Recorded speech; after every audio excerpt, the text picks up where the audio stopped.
Hey besties, welcome back to Maggie Stories. What would you do if you see your pictures on a customer's wallet? The thing about Sonia Williams was that she never did anything quietly. Not because she was trying to be dramatic, though she absolutely was sometimes, but because life simply refused to happen to her at a reasonable volume. Spilled coffee? Always in slow motion, always on something white, always in front of people. Missing the bus? Never by 5 seconds. Always by 1.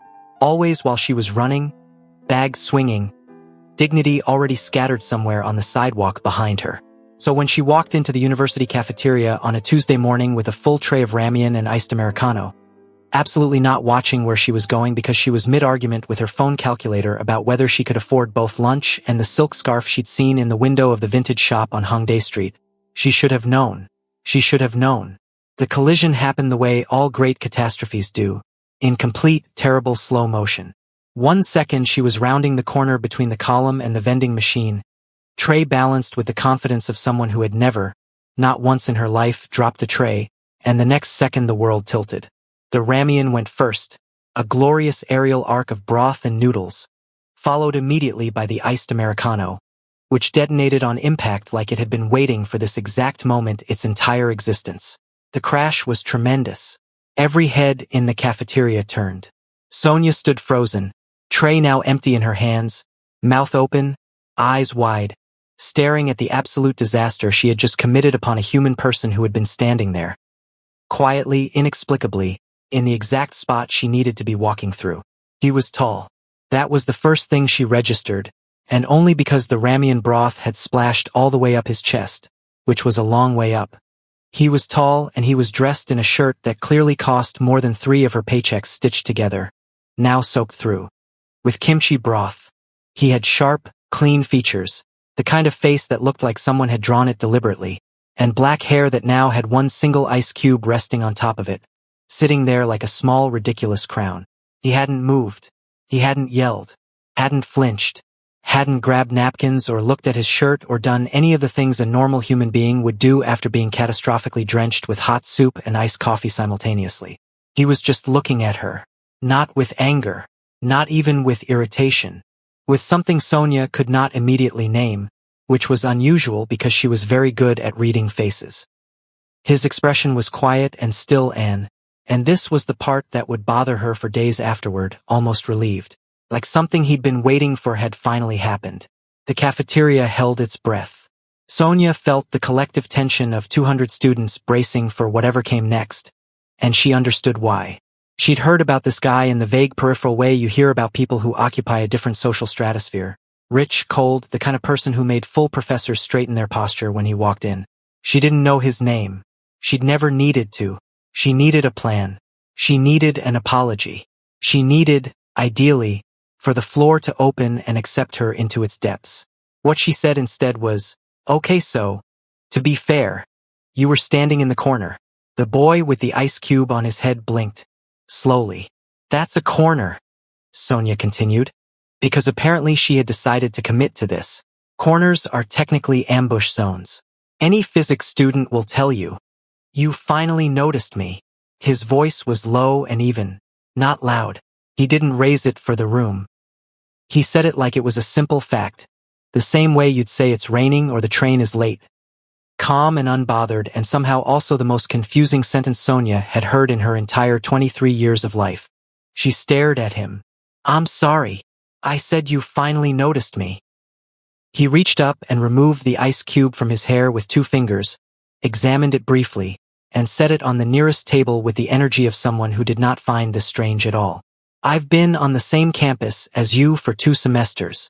Sonia blinked, then blinked again, then looked around the cafeteria, where 200 students were frozen in various stages of shock, waiting for her response. She looked back at him. "Sir," she said carefully, "I have never seen you before in my life."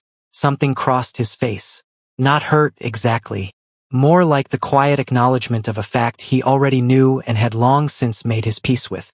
He picked up his bag from where it had somehow avoided the disaster. He looked at her once more. That same strange, steady look that she couldn't quite categorize, and said, "I know." Then he walked away. The entire cafeteria exhaled. Sonia stood in the wreckage of her lunch, empty tray in hand, surrounded by broth and ice cubes and the accumulated stares of everyone who had witnessed this interaction, and felt the very specific, deeply uncomfortable sensation of not understanding something that felt like it should be simple. "Bestie," said a girl at the nearest table. Slowly, "What just happened?" "I don't know," Sonia said honestly. She didn't know. But she would think about it all the way home. She would think about it on the bus. She would think about it while restocking the chip aisle at the convenience store at 9 p.m. in her white uniform shirt and the gold earrings she refused to take off even at work because aesthetics were non-negotiable. She would replay the moment over and over, the ramen, the ice cube, the expression on his face, and she would keep arriving at the same impossible conclusion. He hadn't been surprised to see her. He'd been waiting. The universe, as it turned out, had opinions about Sonia minding her own business. She saw him again. The very next morning. Same bus. Bus 273, the early 7:15 that smelled like convenience store coffee and quiet suffering.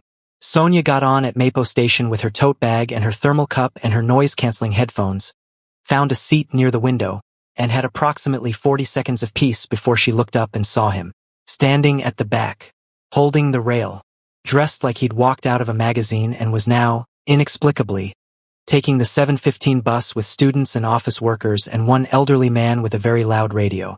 His eyes were already on her. Sonia's stomach did something she immediately refused to acknowledge. She put her headphones back on and looked out the window with the specific intensity of someone who was absolutely not thinking about anything. She saw him at the library on Thursday. Not at the same table, that would have been too obvious. No, he was 3 rows over, reading something dense-looking in a reading chair, positioned in a way that was technically just a person sitting in a library. He didn't look at her. He was simply there, in the same space, occupying the same air, existing in her peripheral vision like a splinter she couldn't locate. She saw him on Friday at the Pojamika 2 blocks from her apartment, which didn't even make sense geographically because she'd chosen that particular Pojamika specifically because it was far from campus. He was sitting at the end of the street cart, eating tegbaki alone, and he didn't look up when she walked past. But she had the absolute, bone-certain feeling that he'd known she was there before she'd turned the corner. On Saturday, she was telling herself she was imagining it. By Sunday evening, she was not telling herself that anymore. She was standing at the register of the GS25 where she worked 3 nights a week, wearing her white uniform polo over a black fitted turtleneck. Because just because the uniform was required didn't mean she couldn't make it work, and she had just finished the internal monologue she'd been having all week, which concluded, "You are a normal person and you are imagining things and coincidences exist." And then the door opened. She didn't look up immediately, because she was ringing up a customer's ramen and banana milk. She heard the footsteps. She finished the transaction, gave the change, said her practice de oseo, with exactly the right brightness, and then looked at the door. He was standing in the snack aisle, reading the back of a chip bag. "Okay," Sonia said out loud. The customer she'd just served turned around. The one other patron in the store, a middle-aged man buying cigarettes, paused. Sonia leaned on the counter, pointed directly at the tall, inexplicably present man in her snack aisle, and said at full volume, You have been everywhere. Explain." He looked up from the chip bag. His expression didn't change. "I like this store." "You like this store. Good inventory." "Sir," Sonia said, with the measured tone of someone exercising great restraint, "I have seen you on my bus, at my library, at the Pojamika near my apartment, and now at my job at 9 o'clock on a Sunday night. Either you are the most accidentally present person in Seoul or something is happening, and I need you to tell me what." He set the chip bag down. He walked to the counter, and up close, in the flat fluorescent light of the convenience store. He was somehow even more unfairly structured than she remembered. Sharp jaw, serious eyes, the kind of resting face that made people uncomfortable. He put both hands on the counter and looked at her steadily and said, "I'm buying snacks." "You?" Sonia closed her mouth, opened it. "That is not an answer." "It is, technically." "It is not." She stopped, breathed, looked at him. "What's your name?" A pause. Something very small moved in his face.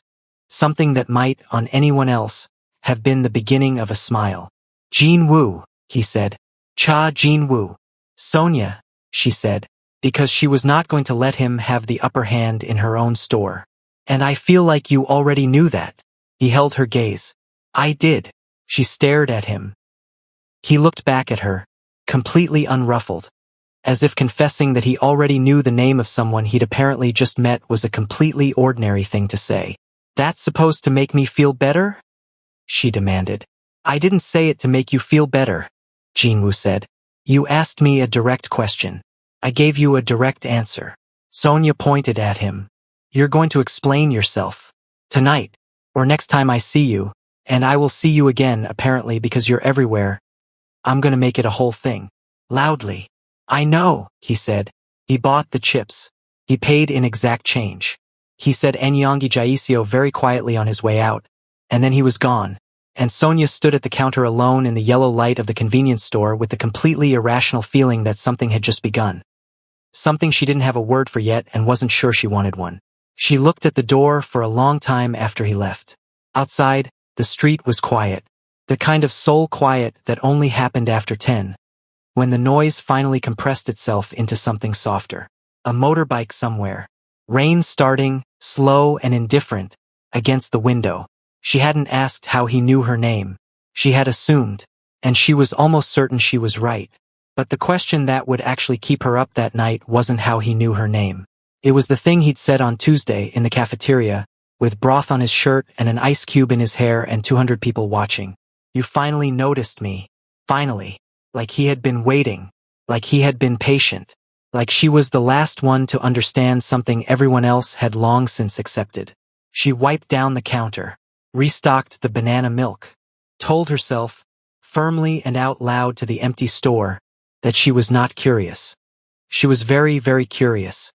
3 weeks later, Sonia had a system. The system was, pretend everything was normal.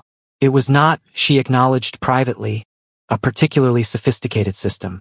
But it had the advantage of requiring very little from her emotionally, which was valuable because Cha Jinwoo was apparently now a permanent feature of her daily landscape.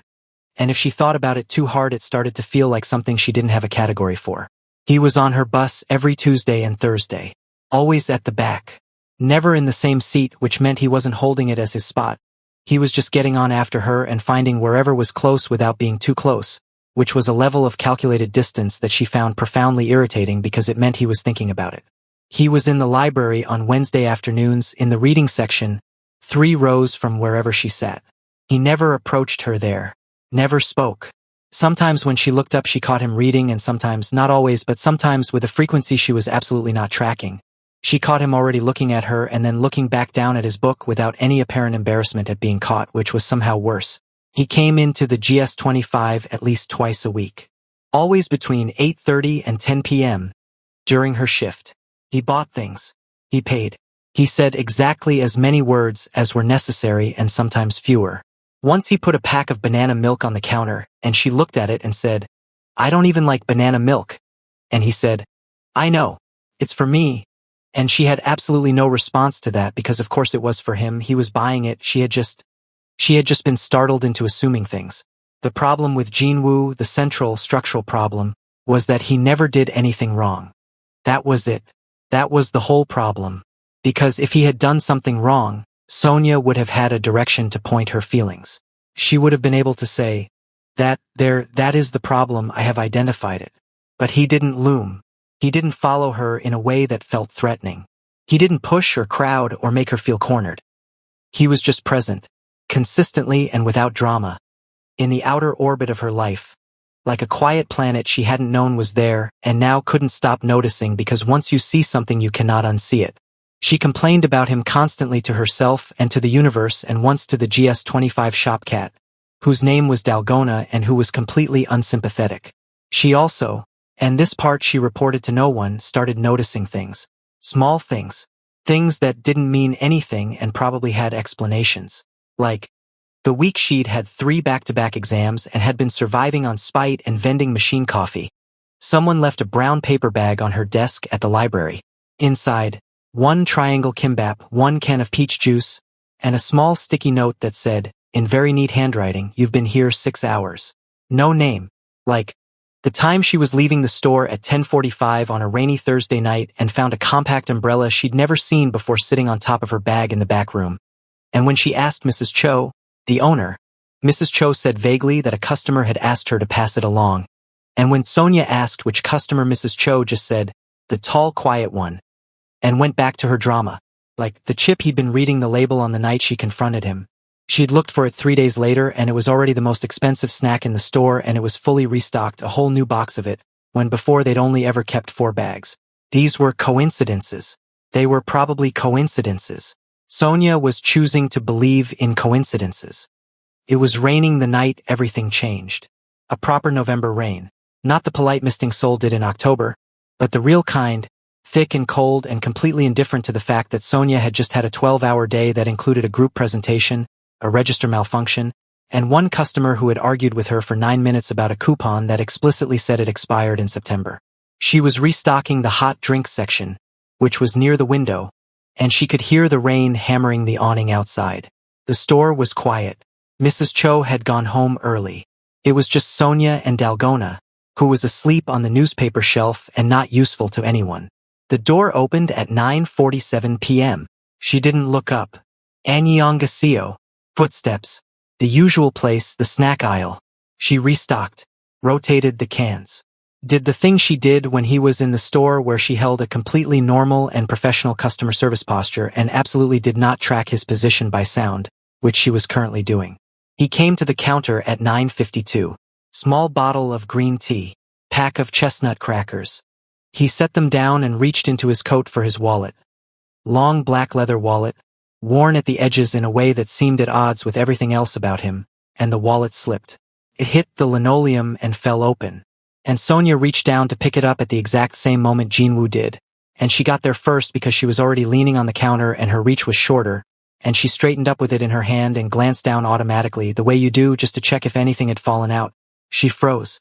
Her brain registered what she was looking at, one image at a time, like pages in a book that wouldn't quite turn fast enough. Photo 1, a school ID. Younger face, same sharp jaw, same dark eyes. Her own name handwritten on a small paper clip tag. No, wait, that wasn't his ID. That was her name. On his wallet. She looked again. Behind the ID slot, behind the card stack, in the little accordion of photo sleeves that old-style wallets had. Photos. Not random photos. Her photos. One was her university ID photo, the official one, the one that was in the school system, taken at orientation, where she'd worn a black blazer and put her earrings in specifically because she was not going to have a bad ID photo, not ever. That photo should exist in exactly one place. The university database. One was a candid shot of her outside the GS25. Taken from across the street, her in her uniform and the gold earrings, looking at her phone, completely unaware. The photo was slightly creased at the corner, like it had been handled many times. One was, she turned the sleeve slightly and her stomach dropped. A photo of her at a pojangmaka. She remembered that night. She'd gone with university friends after midterms. That had been months ago, before she'd ever exchanged a single word with this man. And she was sitting there laughing at something with her head thrown back and her hand on the table, and the photo had been taken from outside the tent. There was a fourth one. The fourth one was older. The paper was different, thinner, slightly faded. A child's photo, clearly printed from some kind of small printer. She squinted. It took her a moment to recognize the school uniform because it had been years, and she'd only worn that uniform for 1 year, the year her family had been in Seoul the first time, when she'd been 12 and terrified and utterly lost in a new school and a new language. She looked up. Jinwoo was looking at her. He had gone very still. His hand was still extended from when he'd been reaching for the wallet, suspended in the air between them. The rain was very loud on the roof. Sonia opened her mouth. Nothing came out. She looked at the wallet. She looked at him. "How many?" she said. Her voice came out strangely flat, which was very unlike her. "How many photos are in here?" A pause. 7, Jinwoo said. 7. The number 7. "I know what 7 means," Sonia said, and then immediately checked herself and lowered her voice, because there were 2 other customers in the store and Dalgona had woken up on the newspaper shelf and was staring at her. She looked back at Jinwoo, who had lowered his hand and was watching her with an expression of careful, guarded calm. You have 7 photos of me in your wallet. Yes. Photos of me that I did not give you. Correct. Including one from what appears to be a school I attended 11 years ago. Yes. I need you, Sonia said very slowly, to explain this to me in full, clear sentences, starting from the very beginning, because I am holding a lot right now and the specific part of my brain that handles weird information is at capacity. Jinwoo looked at the wallet, looked at her, and then said, with the absolute composure of someone who had apparently rehearsed for this moment or had simply given up on ever seeming normal. Before you scream, I'm not screaming. Some of those are limited edition. Sonia stared at him. The school photo, he continued, the faintest shift in his expression suggesting he understood this wasn't helping him but couldn't quite stop, was taken with a film camera. The development quality is quite good for Jinwoo. Her voice had gone very quiet. Quiet was always more dangerous than loud with Sonia, and something in his face registered this. I am a black woman standing alone in a convenience store holding a wallet that contains 7 photographs of me that you collected without my knowledge. I need you to understand the specific flavor of unhinged this currently is before you continue talking about photo quality. Silence. The rain. He looked at her for a long moment. Then he took a slow breath and said, Can I explain? Please. Not here. She looked at him. He looked back and for once his expression wasn't carefully blank. There was something in it, something under the surface, something she couldn't quite see but could feel the shape of. Something that was not threatening and was not casual and was not the look of someone who thought what he'd done was nothing. It was the look of someone who had been carrying something for a very long time. When? She said. Whenever you're comfortable. That's not an answer. Tomorrow, he said. There's a cafe on Yonseiaro. The one with the blue door. I'll be there at 2 if you come. He held out his hand for the wallet. Sonia looked at it. Looked at him. Made a decision she couldn't entirely justify to herself. Held it out. His fingers closed around it and for just a second, 1 second, the side of his hand brushed hers, and she had the strangest sensation, a flash of something almost like recognition, like a word you know but can't quite locate. He paid for his green tea and crackers. He put his hood up. He walked to the door. Jinwoo, she said. He stopped. If you don't explain everything tomorrow, she said, I will dedicate actual energy to making your life loud and inconvenient. I know, he said, and then he was gone into the rain. Sonia stood at the counter for a long moment, looking at the door, the rain blurring everything on the other side into soft impressionist shapes, and she tried to locate the feeling in her chest and categorize it. She couldn't. It wasn't fear. It wasn't exactly anger. It was something closer to standing at the edge of a very large revelation, knowing the ground was about to shift, not yet knowing in which direction. She looked down at the register. 7 photos. 7. One of her at 12 years old, in a school she tried not to think about because that year had been hard, in a uniform she'd been bullied in for the first 2 months before she'd figured out how to survive, and she had been so lonely that year that she'd eaten lunch alone for most of the semester. Sonia stopped. She felt something move, slow and deep, in the back of her memory. A thread she hadn't touched in years. There was a corner of a classroom. A lunchbox shared without words. A small boy with careful eyes who'd sat across from her one day and said nothing and had given her half his rice without making it a big deal. And she had been so grateful she hadn't even cried. She'd never learned his name. She'd moved back to the States 4 months later, and she'd been 13, and she'd left that year behind as completely as she could because it had been hard and she'd been alone and she didn't like looking at it. Her eyes were back on the door. The rain. The soft dark shape of soul through the glass. No, Sonia said, out loud, to the empty store, to Dalgona, to herself. No, it's not. But her hands were already slightly unsteady, and she knew. The way you know things that your brain hasn't finished confirming yet. That tomorrow at 2 o'clock, everything was going to be different. She almost didn't go. She stood in front of her closet at 12:30 p.m. the next day and had a serious internal argument with herself about whether showing up was capitulating.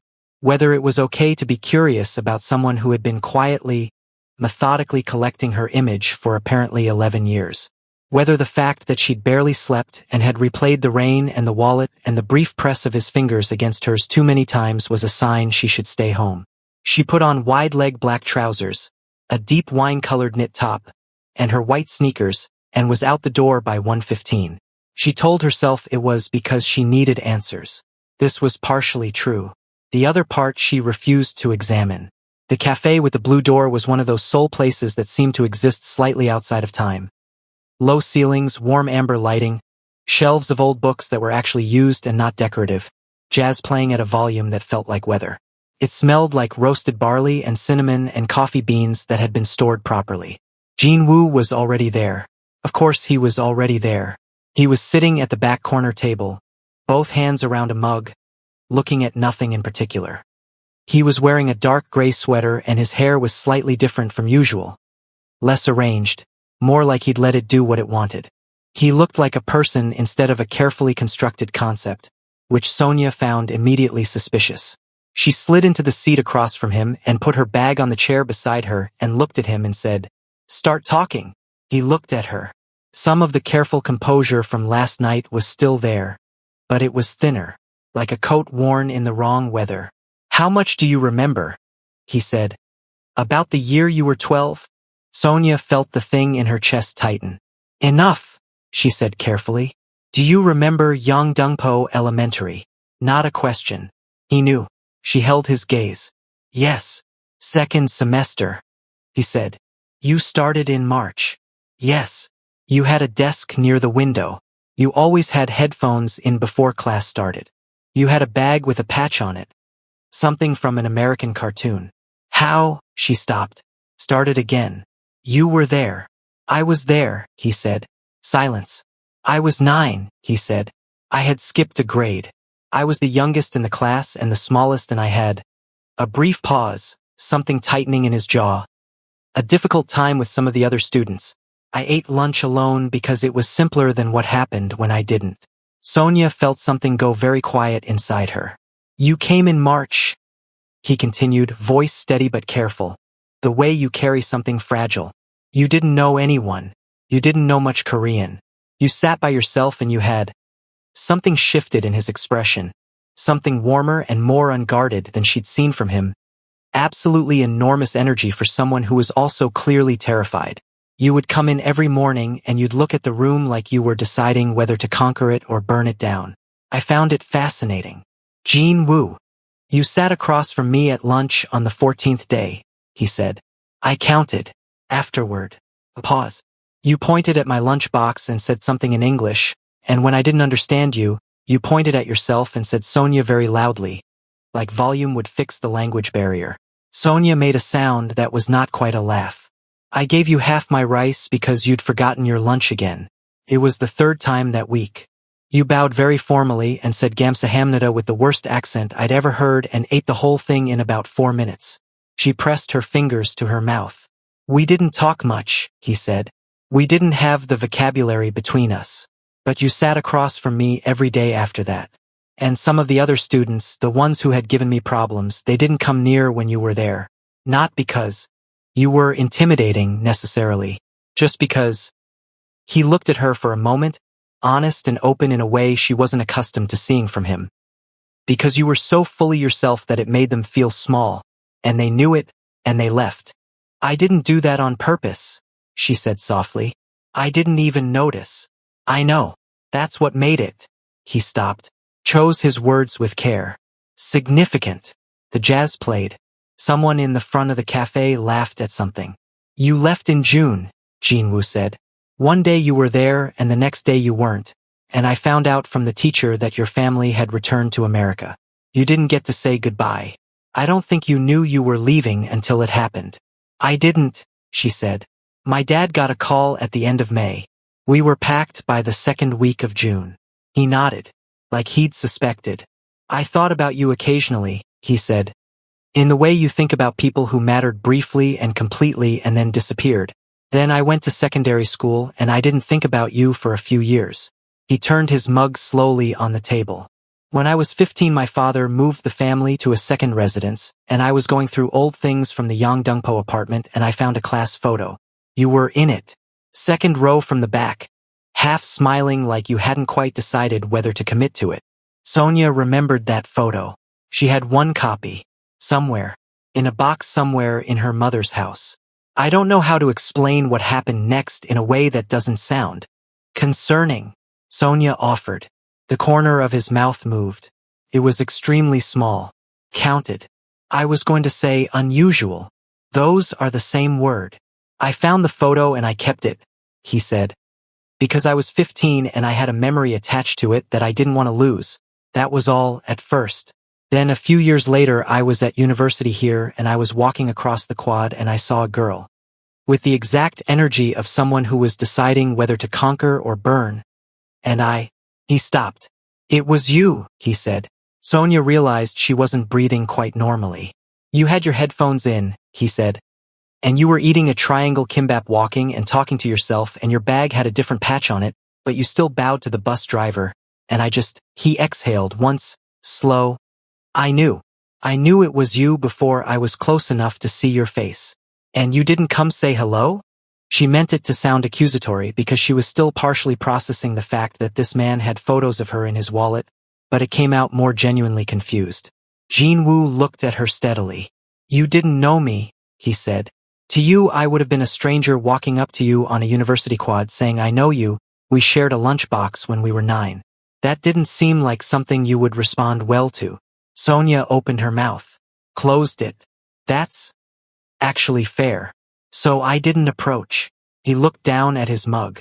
I just made sure I could see you were okay. That is the description of surveillance, Jin-woo. It was concern.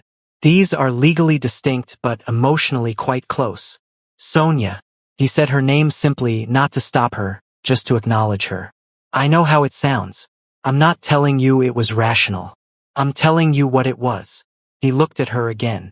You were the only person in my memory who had ever simply sat across from me and shared a space without wanting anything from it. You were 9. I was 9. There was nothing complicated about it. You were kind in the most unceremonious way I'd ever seen. And you didn't even know you were being kind because you weren't performing anything. You were just being, loudly and honestly, the way you do everything. He stopped himself.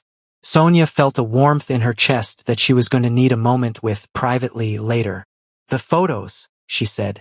The first one I took, he said, was because I wanted to remember that you were real. That's the one from outside the GS25. That was almost a year ago and I took exactly one, and I've debated with myself about whether it was acceptable every day since. He paused. It wasn't acceptable. I understand that. The other candid ones I'm not going to pretend were appropriate. The school ID photo was obtained through another pause. Means I'm choosing not to detail, which means it was technical and slightly illegal and I'm aware. Slightly illegal, Sonia repeated. Borderline. Jin-woo. I know. She looked at him. He looked back at her. The lamp on the table made everything amber and soft and slightly unreal. And the limited edition comment last night, she said. Something in him settled. The school photo is the only one that can't be reprinted. The others technically. I'm going to stop you there, Sonia said. He stopped.